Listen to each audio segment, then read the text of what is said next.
précieux nom du Seigneur Jésus.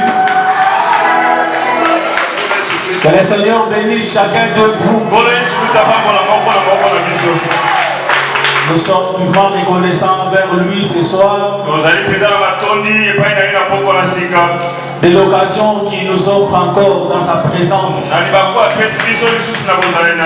Est-ce que vous en êtes aussi conscient?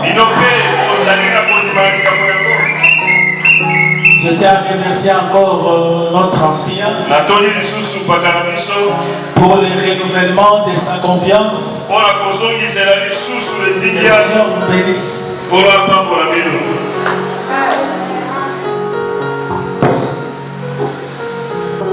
Les 3 dernières semaines, le Seigneur nous a vraiment visités.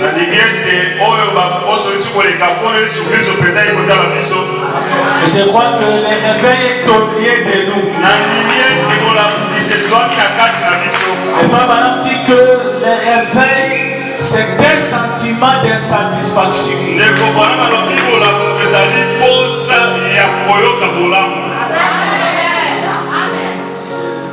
D'insatisfaction. Voilà. Je commence à comprendre. Donc, Dieu vous bénit.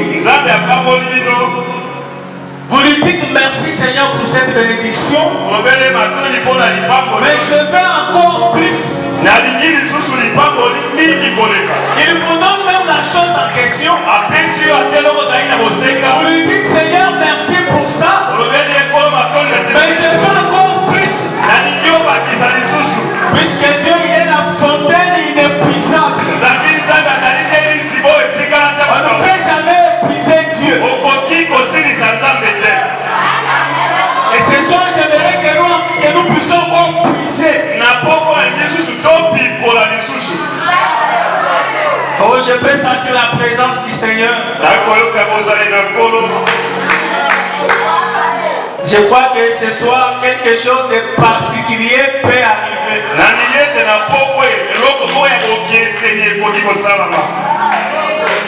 Je vais dire dans le prophète Michel 51. Écoutez ce que Frère Branham dit.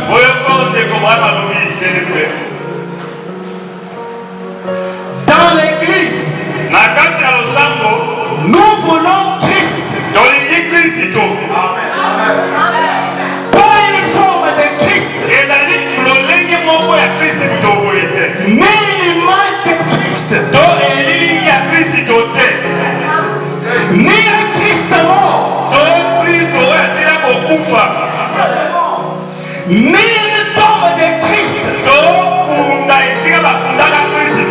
Mais ce dont nous avons besoin ce soir, nous voulons un Christ ressuscité. C'est lui qui peut agir ce soir. C'est lui qu'on peut poser des questions. Qui peut être capable. C'est devant lui que nous sommes venus ce soir. On n'est pas venus voir un homme. Nous sommes venus devant lui. Et personne ne peut venir à lui. Et retourner tel qu'il était venu. C'est pratiquement impossible. Oh, je me sens loin. Foi parmi nous. Il se confirme. Comme étant le même hier. Aujourd'hui. Éternellement. C'est ce dont l'église a besoin. Frère Branham dit, c'est ce que les gens doivent chercher. Cela dépend de leur appétit. Quel est ton appétit ce soir? D'avoir le salut, d'avoir la guérison, d'avoir la délivrance. Oh mon frère, ma soeur, ton appétit sera satisfait.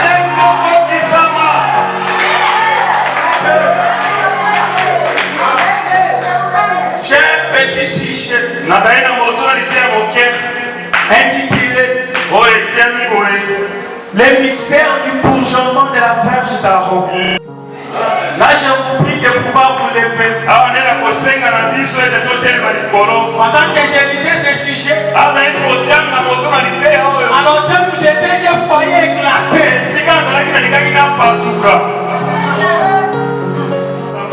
Verset 1 à 8. Nous lisons au nom du Seigneur Jésus.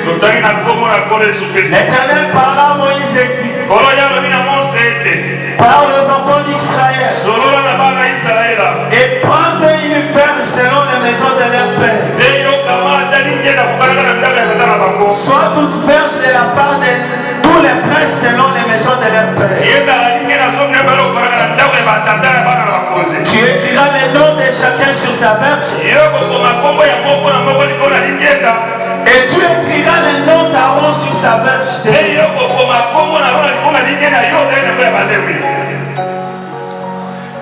Tu les déposeras dans la tente d'assignation devant les témoignages, où je me rencontre avec vous. L'homme que j'ai choisi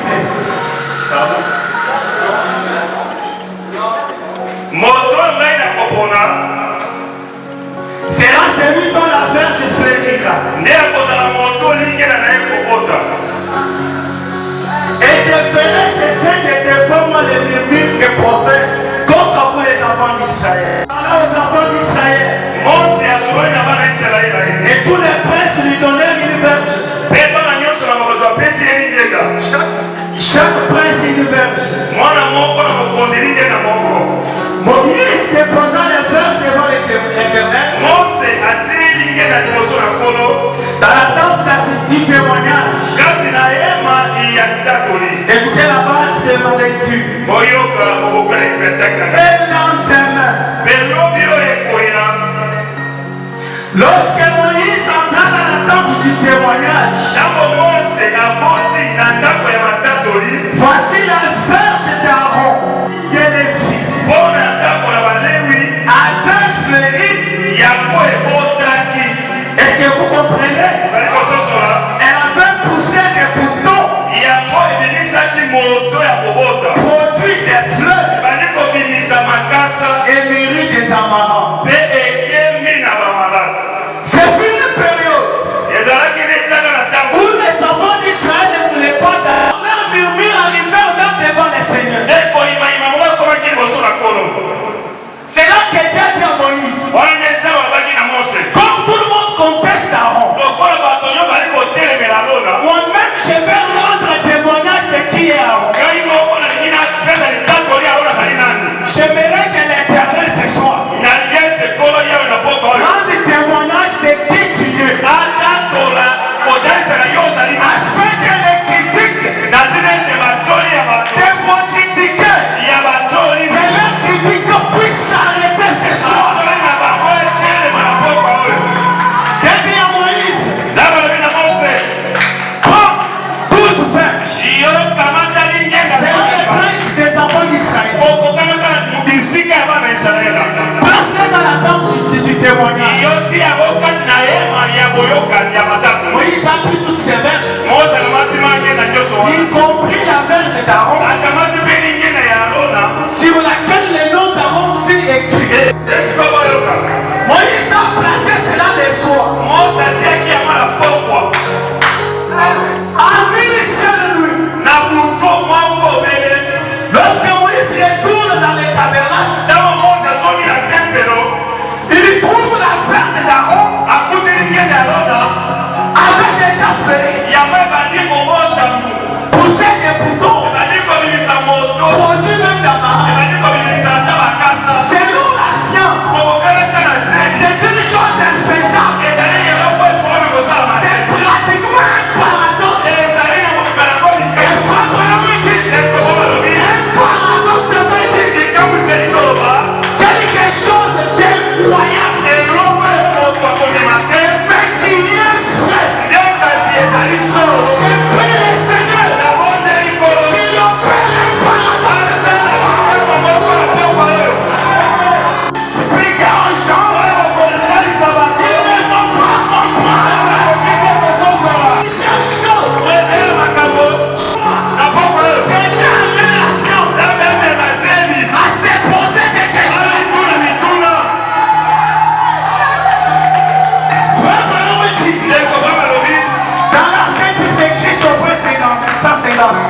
Vous les représentants des différentes religions, quelle est la religion qui peut purifier la du Maccabée? Les représentants des religions sont restés calmes. Il s'est levé un prédicateur. Il dit, moi, je connais une religion qui peut non seulement purifier la du Maccabée, mais qui est capable de la sauver. On lui pose la question, c'est quelle religion? Le prédicateur répond, c'est la religion du sang de Jésus. Ce soir, je vous ai apporté la religion du sang. Le sang de Jésus est capable d'expier tous les péchés. Le sang de Jésus est capable de protéger. Le sang de Jésus est capable de guérir.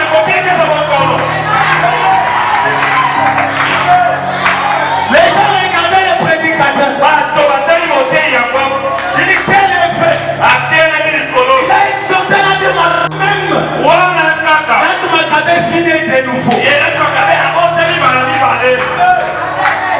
Quelle que soit ta position, ce soir, comme une flèche, je te place dans un lieu saint et tu sortiras saint.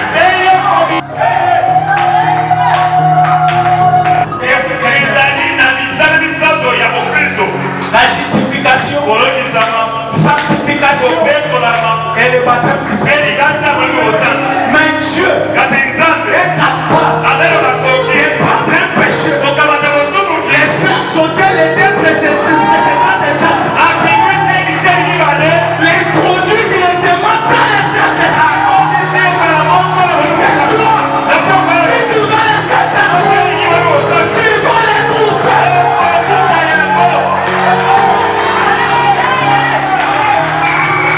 D'ailleurs,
Les premiers jours, l'enfant n'avait pas le moyen de se rendre à la campagne.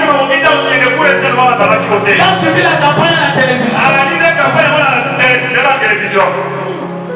Il a vu des boîtes qui marchaient.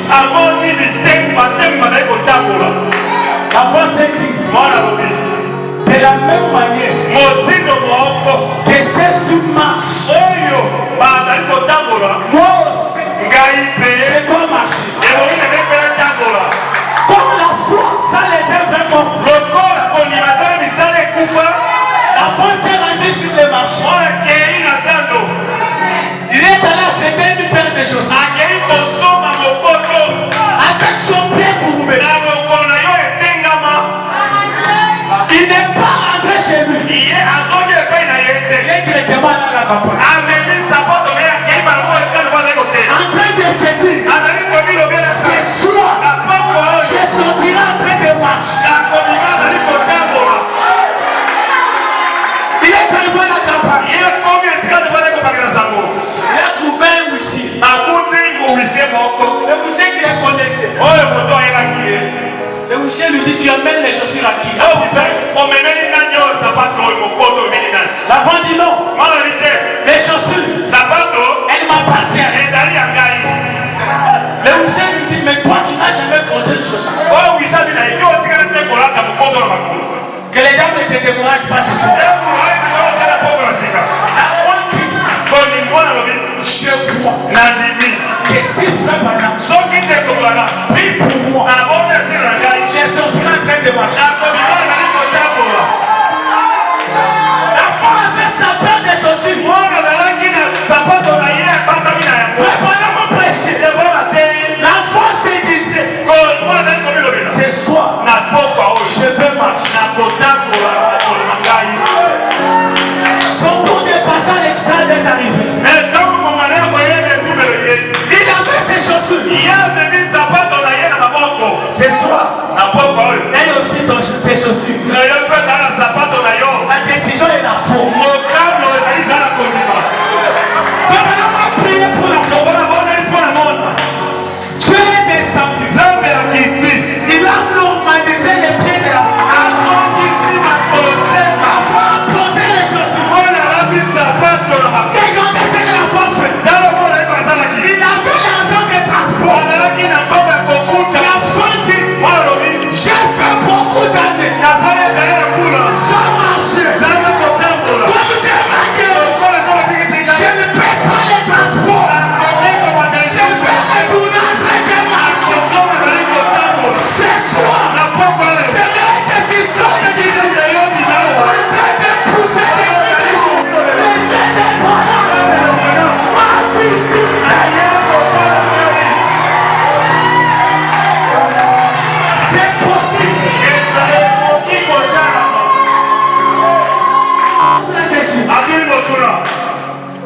Si Dieu est avec nous, où sont tous les prodiges? Après 65, il vous pose la question. Comment pouvez-vous vous tenir en face du vent sans sentir le coup du vent? Comment quelqu'un peut entrer dans l'eau et sortir sec? C'est impossible. Mais comment quelqu'un peut entrer dans la présence de Dieu et sortir tel qu'il était fait? C'est impossible. C'est soi. J'ai dit, c'est impossible que tu sortes sans solution. Dans la présence de Dieu, quand il est déjà descendu comme il est ici, au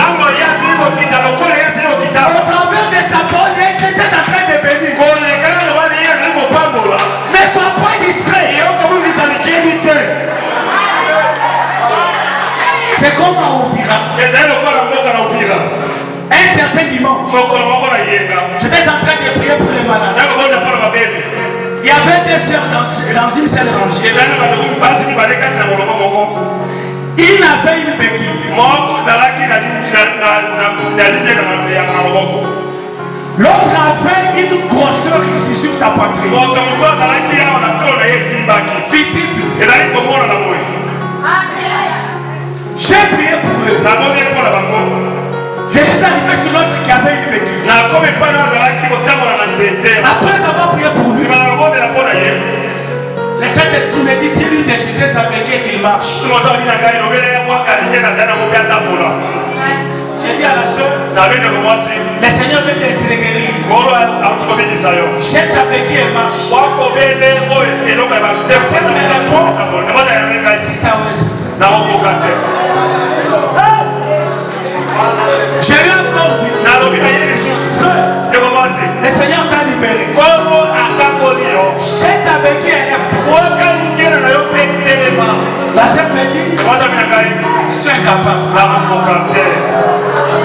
Pendant qu'elle réfléchissait, l'autre qui était à côté, avec la grosseur, la grosse qui était sur l'autre qui avait la béquille, la grosse l'a quitté. Elle s'est placée sur l'autre qui avait la grosseur. Sur place, la grosseur a disparu.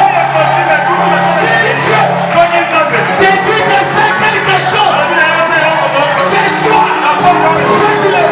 Présence.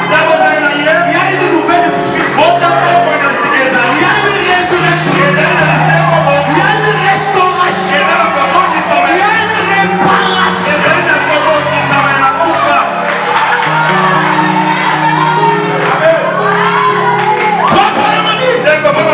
Là où les dieux miraculeux se trouvent, les miracles doivent s'opérer. Là où les dieux créateurs se trouvent, la création doit s'opérer. Et ce soir, je crois que si Dieu ne confirme pas sa parole, nous avons droit de douter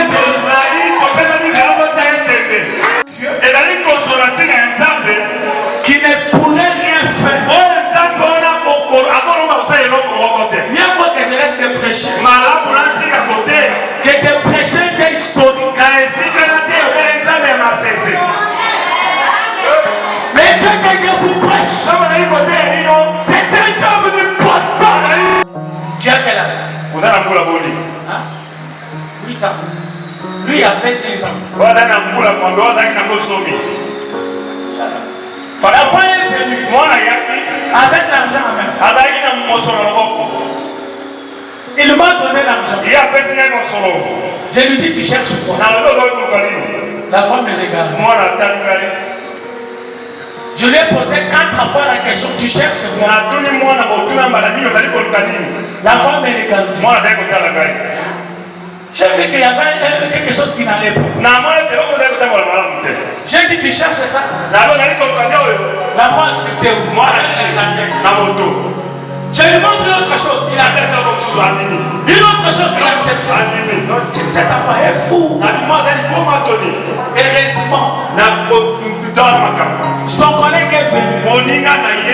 Son collègue m'a dit, cet enfant, il n'entend, il ne parle pas.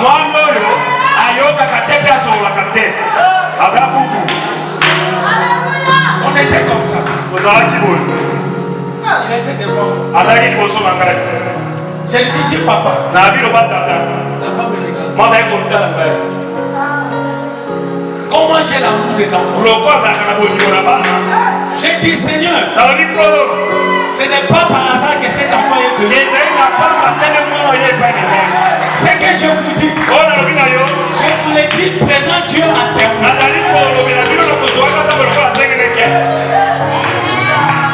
J'ai dit, Seigneur, comme cet enfant est venu, il est déjà introduit dans la gloire de la Shekinah. Je suis ton serviteur. J'ai pris l'enfant. Je suis en train de venir à l'intérieur. L'enfant ne faisait que me regarder. J'ai regardé l'enfant. J'ai eu pitié de l'enfant. C'est là que Jean me dit, même si vous avez les dons de miracles, sans l'amour, rien ne peut se faire.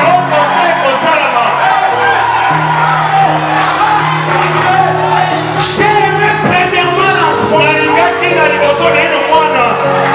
Je l'ai approché jusqu'à mon ventre. Je lui ai tenu comme ceci. J'ai dit, j'ouvre les oreilles de l'enfant.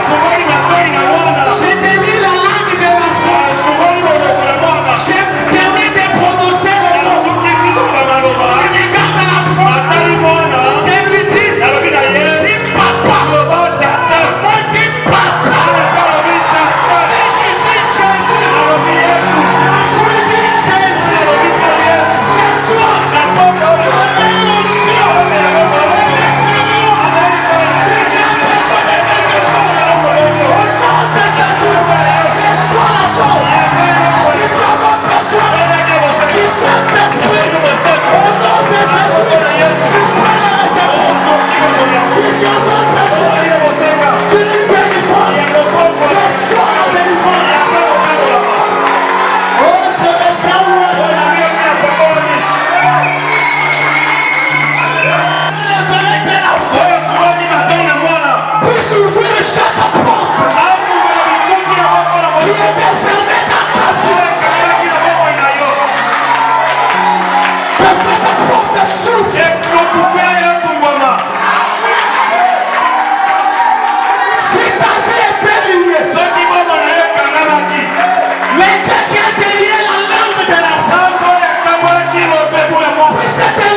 Croyez tout simplement. Si tu as une grosseur, touche la partie gonflée. Là où il y avait la maladie, touchez la croix. Je voudrais d'abord me rassurer. Ceux qui sont malades, levez d'abord la main.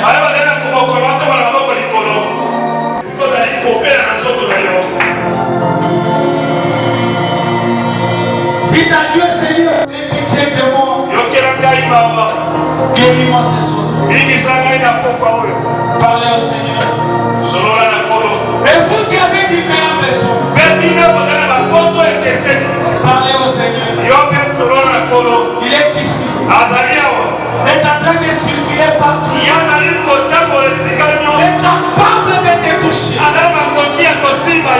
Il est capable de changer ta vie. Ainsi parlez-lui.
Tu es le même hier, aujourd'hui et pour toujours. Tu vis éternellement, Seigneur. Ce qui peut nous faire parler que tu es vivant, c'est quand nous pouvons voir aujourd'hui les mêmes choses que tu as fait dans le passé. Seigneur Jésus, tes enfants sont venus devant toi ayant différentes maladies. Tu es notre docteur. Puisque les docteurs périssent, la Bible dit, tu es l'Éternel qui pardonne toutes nos iniquités. Chaque iniquité de mes enfants, je les amène au calvaire. Que le sang de Christ avait purifié notre malade. Que le sang du Seigneur leur purifie. Satan, tu me connais très bien. Pardon, c'est déjà affronté. J'aurais été toujours perdant. Quand je m'avance au nom du Seigneur Jésus,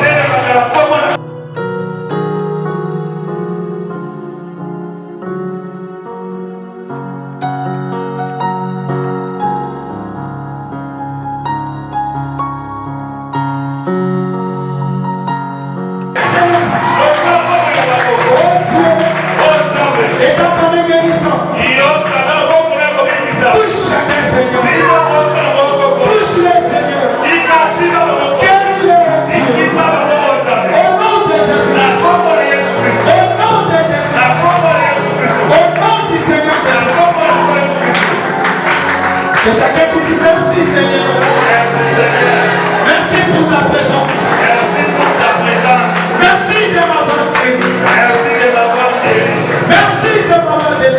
Merci de m'avoir délivré.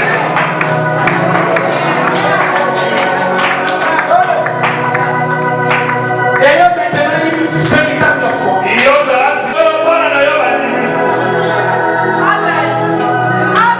Donne-leur la preuve tangible que tu es ici. Tous les Seigneurs, leur vie qui était bloquée, je les débloque au nom de Jésus. Maintenant, gardez seulement les yeux.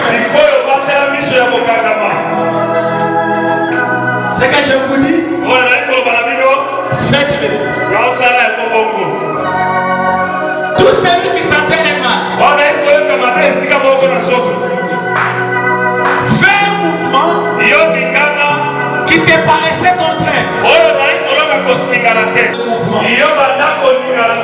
Celui qui est aveugle commence à ouvrir ses yeux. Fais un mouvement avec force. Faites-le. Commençons tous à le faire. Faites-le avec force.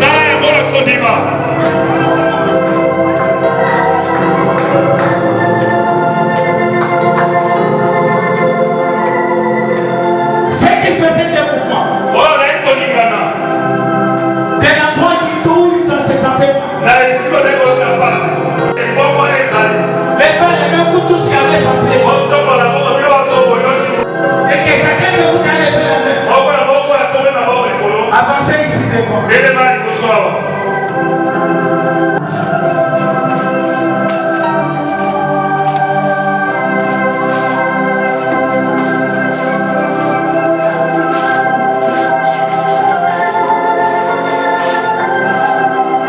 Le Dieu que je vous prêche, c'est un Dieu surnaturel. Il confirme à chaque fois sa parole.